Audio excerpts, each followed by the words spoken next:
L'idiot par Fyodor Dostoïevski, première partie, chapitre 11. Le prince sortit du salon et s'enferma dans sa chambre. Kolya accourut aussitôt pour le consoler. Le pauvre garçon semblait ne plus pouvoir se détacher de lui.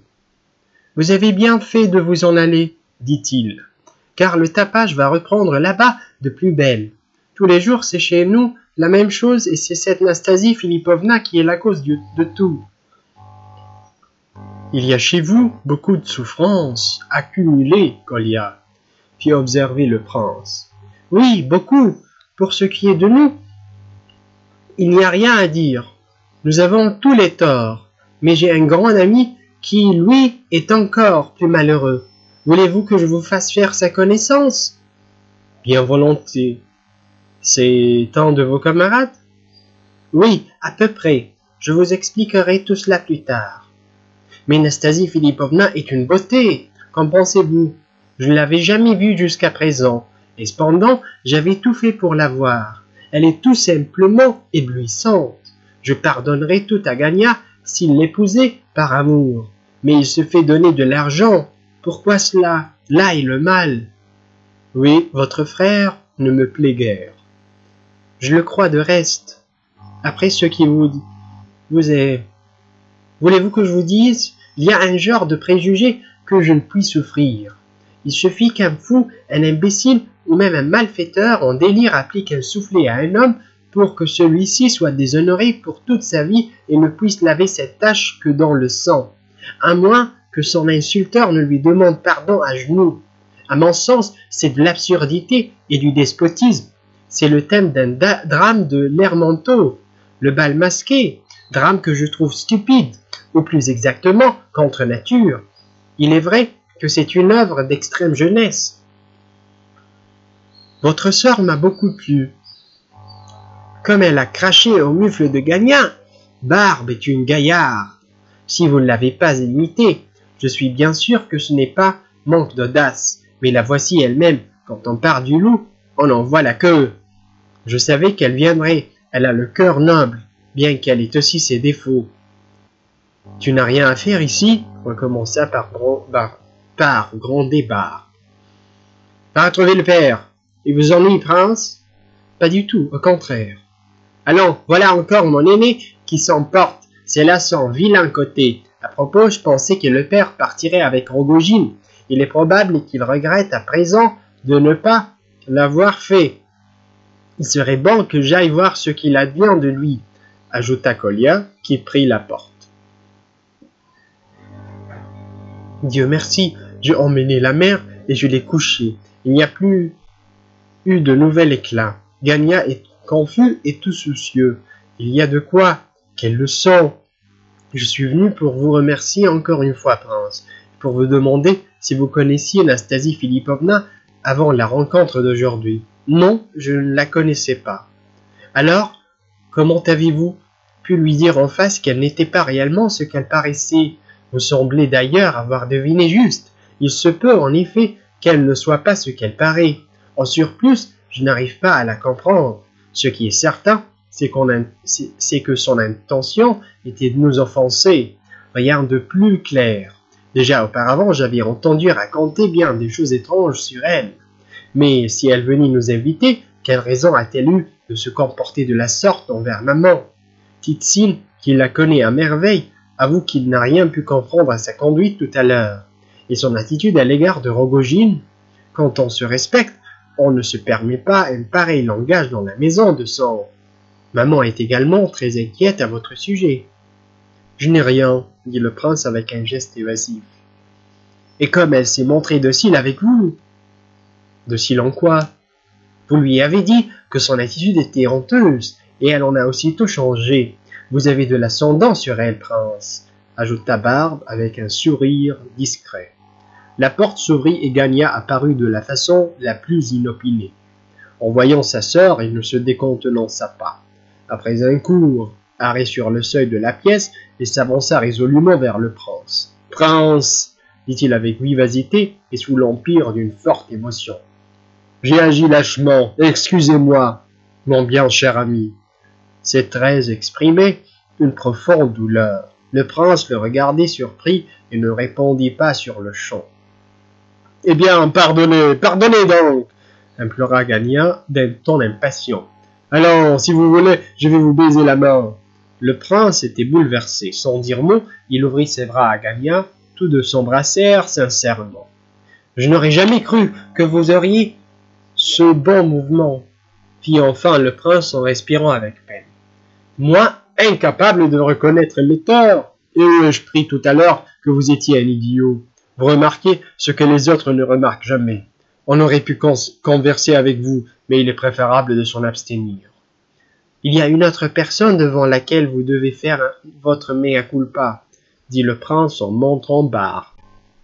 Non, car elle est mon ennemi de tous les instants. Soyez convaincu, prince, que j'en ai maintes fois fait l'expérience. Ici, il ne s'agit pas de pardon sincère, s'écria impétueusement Gania en s'écartant de sa sœur.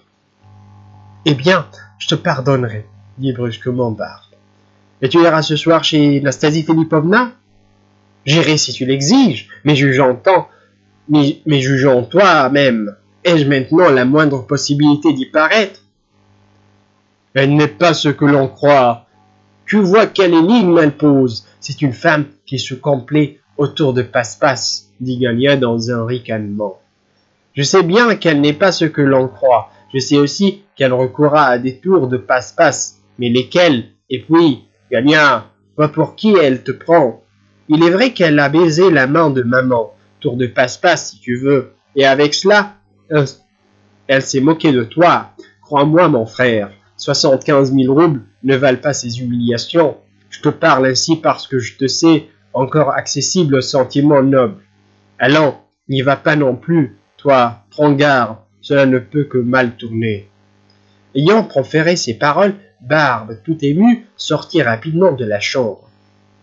Voilà comment ils sont tous, dit Gania d'un ton moqueur. Pense-t-il donc que j'ignore moi-même tout cela? J'en sais bien davantage qu'eux. Là-dessus, il s'assit sur le divan dans l'intention évidente de prolonger sa visite. Si vous êtes si perspicace, demanda le prince avec une certaine timidité, comment avez-vous pu vous imposer de pareils tourments, sachant qu'en effet 75 000 roubles ne vous en dédommageraient point? Ce n'est pas de cela que je parle, balbutia Gania. Mais au fait, dites-moi donc ce que vous en pensez. Je suis curieux de connaître votre opinion. 75 000 roubles, valent-ils ou ne valent-ils pas qu'on supporte ces tourments? Mon avis est qu'ils ne le valent pas. Bon, cela je le savais. Mais est-il honteux de se marier dans ces conditions-là? Très honteux. Eh bien, sachez que c'est ainsi que je me marierai, et que c'est maintenant chose décidée. Tout à l'heure, j'ai eu un moment d'hésitation, mais c'est fini, inutile de parler, je sais ce que vous allez dire. Non, je ne dirai pas ce que vous attendez, mais ce qui m'étonne, c'est votre extraordinaire présomption. En quoi? Où voyez-vous de la présomption? La présomption dont vous faites preuve en croyant qu'Anastasie Philippovna ne manquera pas de vous épouser et en considérant la chose comme faite. D'autre part, même si elle vous épouse, comment pouvez-vous tenir pour certain d'empocher les 75 000 roubles? Il est vrai qu'il y a en cette affaire beaucoup de détails que j'ignore. Gania fit un brusque mouvement dans la direction du presque. Certes, vous ne savez pas tout, dit-il. S'il n'y avait que cela, comment supporterais-je ce fardeau? Il me semble que les choses se passent souvent ainsi. On se marie pour l'argent, et l'argent reste aux mains de la femme. Ah non, ça ne sera pas mon cas. Il y a là certaines circonstances, murmura-t-il d'un air absorbé et inquiet. Mais pour ce qui est de sa réponse, je n'ai plus aucun doute, s'empressa-t-il d'ajouter. Qu'est-ce qui vous porte à croire qu'elle pourrait me refuser? Je ne sais absolument rien que ce que j'ai vu. D'ailleurs, Barbe Ardalionovna vient de dire « Bah, les femmes sont ainsi, elles ne savent que raconter. » Pour ce qui est de Rogojine, Nastasie Philippovna s'est moquée de lui. Vous pouvez en être certain, car je m'en suis aperçu. C'était manifeste. J'ai commencé par avoir des appréhensions, mais maintenant je vois clair. Peut-être m'objecterez-vous l'attitude de Nastasie Philippovna vis-à-vis de ma mère, de mon père et de Barbe, et vis-à-vis de vous-même. Il se peut, mais il s'agit là d'une vieille rancune de femme, et rien de plus. Nastasie Philippovna est terriblement irritable, soupçonneuse et égoïste. Elle a l'âme d'un fonctionnaire privé d'avancement. Elle avait envie de se montrer et d'exhaler tout son mépris pour les miens. Et pour moi, c'est exact. Je ne le nie pas, et malgré cela, elle m'épousera. Vous n'avez pas idée des pirouettes dont l'amour-propre humain est capable. Ainsi, cette femme me tient pour un être méprisable parce que, sachant qu'elle est la maîtresse d'un autre, je ne fais pas mystère que je l'épouse pour son argent. Et elle ne se doute pas qu'un autre agirait envers elle avec encore plus de bassesse. Il s'accrocherait à elle, lui ferait de belles phrases sur le progrès et l'émancipation et se servirait de la question féminine pour l'amener par le bout du nez.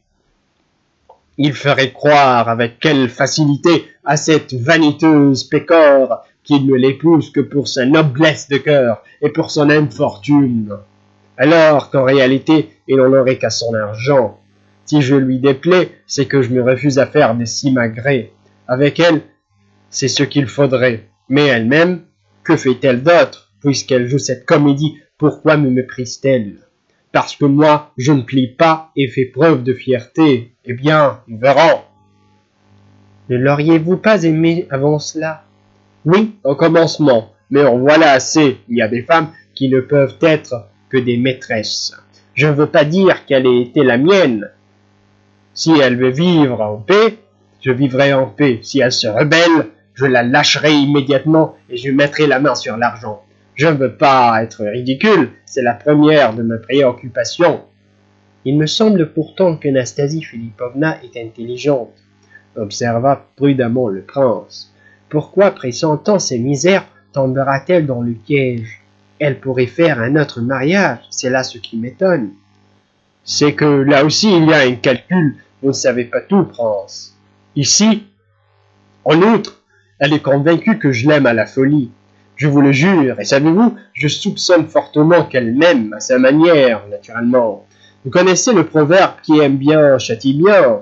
Toute la vie, elle me regardera comme un valet de carreaux. Et c'est peut-être ce qu'il lui faut, mais elle ne m'en aimera pas moins à sa façon. Elle s'y dispose, car tel est son caractère. C'est une femme russe, dans toute l'acception du mot. Je vous en réponds, mais moi, je lui réserve une surprise. La scène qui s'est passée tout à l'heure avec Barbe, bien qu'inattendue, n'a pas été perdue pour moi. Nastasie Philippovna s'est convaincue par elle-même de mon attachement et elle a vu que pour elle, j'étais prêt à rompre tous mes liens. Je ne suis pas non plus si bête, soyez-en sûrs. À propos, ne me prendriez-vous pas pour un bavard, mon cher prince? Il se peut en effet que j'ai tort de me confier ainsi à vous, mais si je me suis jeté sur vous, c'est précisément parce que vous êtes le premier homme de cœur que je rencontre. Quand je dis que je me suis jeté sur vous, ne voyez pas là une expression à double entente. Vous ne m'en voulez pas, n'est-ce pas, pour la scène de tout à l'heure? C'est peut-être la première fois depuis 2 ans que je parle à cœur ouvert. Vous trouverez ici extrêmement peu d'honnêtes gens. Il n'est personne de plus honnête que Ptitsine. Mais il me semble que vous riez. Est-ce que je me trompe? Les gens vils aiment les gens honnêtes. Vous ne le saviez pas? Et moi je suis, mais après tout, en quoi suis-je génoville? Dites-le moi en conscience. Pourquoi, à la suite de Nastasie Philippovna, me traitent-ils tous de la sorte? Croiriez-vous qu'à la force de les entendre, eux, et de l'entendre, elle, je finis par me qualifier de la même façon? Voilà où est la bassesse. Pour moi, je ne vous considérerai plus jamais comme un homme vil, dit le prince. Tout à l'heure, je vous ai réellement pris pour un scélérat, et soudain, vous m'avez comblé de joie. Voilà une bonne leçon, et qui prouve qu'il ne faut pas juger les gens sans les avoir vus à l'épreuve. Maintenant, je constate que non seulement vous n'êtes pas un scélérat, mais encore qu'on ne saurait vous considérer comme un homme très dépravé. À mon sens, vous êtes un homme du type le plus courant, très faible de caractère et dépourvu de toute originalité. Gagna eut à part, soit un sourire méchant, mais ne répondit point. Le prince, s'étant aperçu que son jugement ne lui avait pas plu, se troubla et garda également le silence. « Mon père, vous a-t-il demandé de l'argent » demanda à brûle-pourpoint Gagna. Non, il vous en demandera. Ne lui donnez rien. Quand on pense qu'il a été un homme comme il faut, je me rappelle ce temps, on le recevait dans la bonne cécité, comme il décline vite. Ces vieux hommes du monde, aussitôt que la gêne les atteint et qu'ils n'ont plus les moyens d'autrefois, ils se consument comme la poudre. Je vous assure qu'ils ne mentaient pas ainsi auparavant. Tout au plus avait-il une certaine tendance à l'emphase. Et voilà ce que cette tendance est devenue. C'est évidemment le vin qui en est cause. Savez-vous qu'il entretient une maîtresse? Il n'en est donc plus au mensonge un innocent. Je ne puis comprendre la patience de ma mère. Vous a-t-il relaté le siège de Car? Vous a-t-il raconté l'histoire de son cheval gris qui s'était mis à parler? Car il va jusqu'à débiter de pareilles sornettes. Et Gagna partit d'un brusque éclat de rire. Qu'avez-vous à me regarder ainsi? Demanda-t-il inopinément au prince. Je suis surpris de vous voir rire avec tant d'abandon. Franchement, vous avez gardé un rire d'enfant. Tout à l'heure, en venant vous réconcilier avec moi, vous avez dit, si vous voulez, je vais vous baiser la main. Tout comme un enfant qui demande pardon. Donc vous êtes encore capable de parler et d'agir avec la sincérité de l'enfant. Puis, vous vous embarquez sans crier gare dans cette ténébreuse histoire des 75 000 roubles. Réellement, tout cela confine à l'absurde et à l'invraisemblable.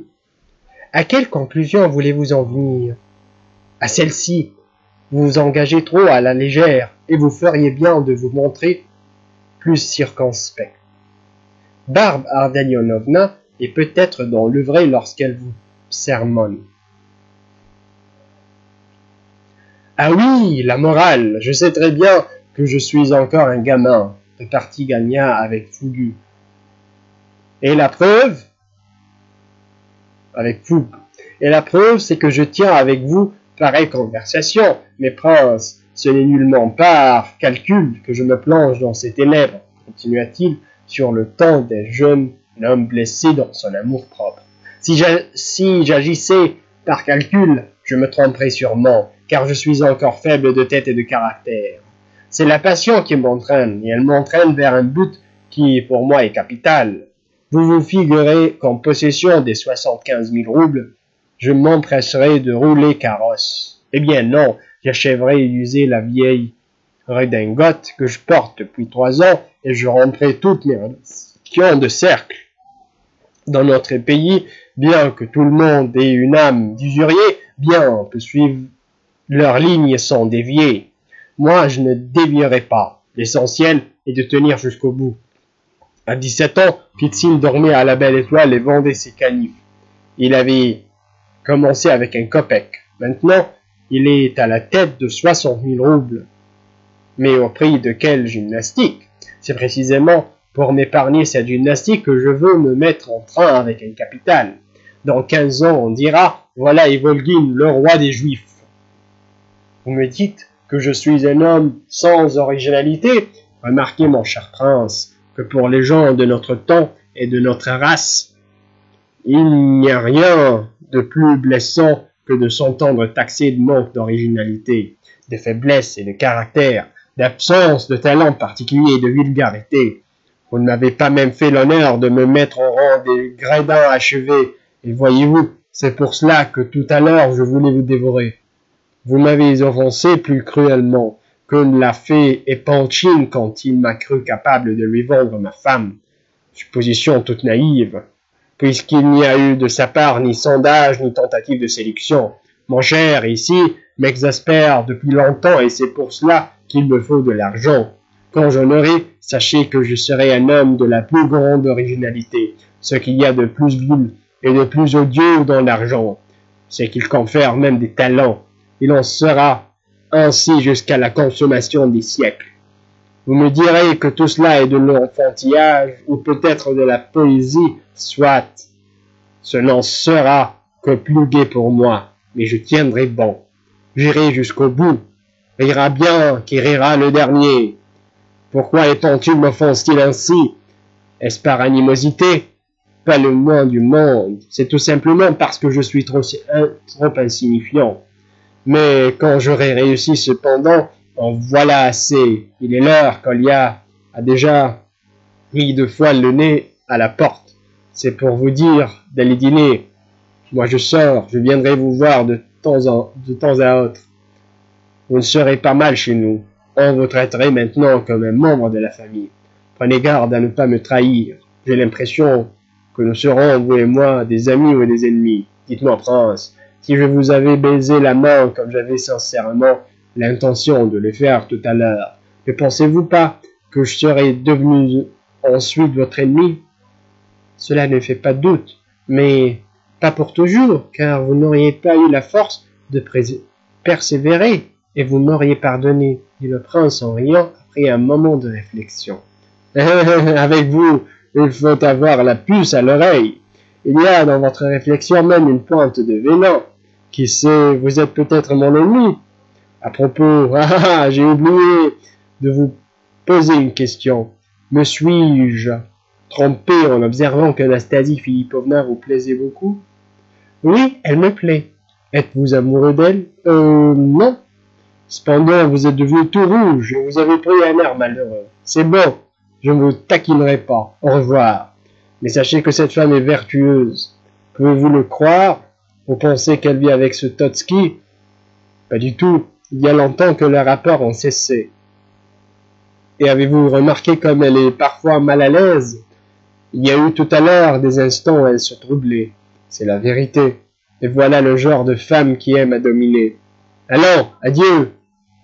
Gagnon, mis au bonne humeur, sortit avec beaucoup plus d'assurance qu'il n'en avait eu en trop. Le prince resta immobile et songeur pendant une dizaine de minutes. Kolya passa de nouveau la tête par la porte, entrebâillé. « Je ne dînerai pas, Kolya. J'ai bien déjeuné tantôt chez les Epanchines. » Kolya se décida à entrer complètement et remit au prince un billet. C'était un pli à cacheter du général. On pouvait voir sur le visage du jeune garçon qu'il avait de la répugnance à s'acquitter de cette commission. Le prince prit le billet, se leva et prit son chapeau. « C'est à 2, pas d'ici, dit Kolya d'un air confus. Il est assis là-bas en compagnie de sa bouteille. Je ne m'explique pas comment il a réussi à obtenir de la boisson à crédit. Prince, soyez assez gentil pour ne pas dire ici que je vous ai remis ce billet. Je me suis juré 1000 fois de ne plus me charger de ce genre de commission, mais je n'ai pas eu le courage de lui refuser. Cependant, je vous en prie, ne vous gênez pas avec lui, donnez-lui quelques menus monnaies et que tout soit dit. J'avais moi-même l'intention de voir votre papa, Kolya. Il faut que je lui parle d'une certaine affaire. Allons,